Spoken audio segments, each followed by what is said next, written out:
Welcome to another edition of Swim Easy Speed. This athlete posted his video up on the triathlon forum on Reddit asking for some help with his stroke, so I thought we'd dive right in and give him a little critique. So when we're looking here, you can see, he's pretty good. He's got a nice kind of rhythmic stroke. Now, the one thing we can see is right here, you can see how far he's under the water. While he has a pretty good line, this is basically all underwater. And what we'd prefer would be to get that water line from here to here as long as possible right on the surface. So some of that's going to be core engagement. Some of it's going to be just bringing in general more stability to his stroke. So you can see like right there where his feet come way apart with that scissor kick. And, not coincidentally, it's because he's taking this huge breath right here where, we can see his whole side of his body. He's rotating on his side to get the breath. That's creating an incredible amount of instability that's really overwhelming his core's ability to stabilize him in the water. So he's going to sacrifice a lot of power and efficiency to try and maintain his stability. So the first thing he does is those feet come apart in that scissor kick. It allows the core to engage more, increases stability in the water form a little bit. But what it does is, it's going to bring his back end down kind of in drag, and then just increase drag in total. And then right at the start of the catch, when he's supposed to be generating the most amount of power in the stroke, he's also generating the most amount of drag.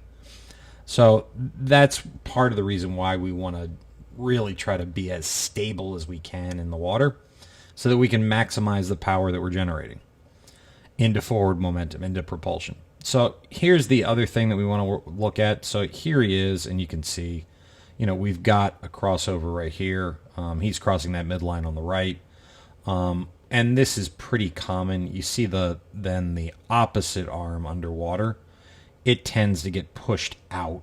And that's just to try and stabilize the body again. So here, he's at about 140. Typically like to see that somewhere between about 100 to 110, which would put it, more kind of in like this. So if you figure midline would be right about there, that's pretty much in line with his shoulder. So that's where all the leverage is.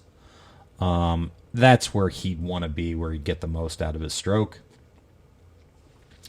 So here we're looking at, and you can see where it is. It's right there. So here's midline. Oops, that's not it. So midline is kind of here. So you can see that hand is crossing over, and you can see back here in this part of the video, the hip is going that way.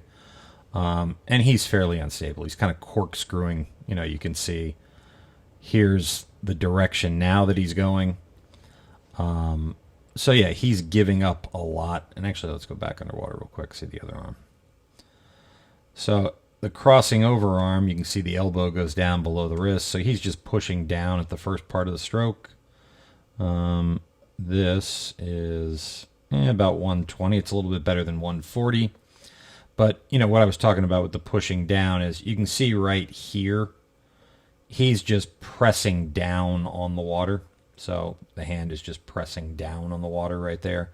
Press down. He didn't really start pulling himself forward till right about there. So from there to there, he's just pressing down, which is going to press the head and shoulders up. Feet and hips are going to drop. We always want to remember that we're trying to find that balance in the water. And, you're effectively like a little teeter-totter. So if you're putting pressure here going down, it's going to push that up, push the feet and hips to sink.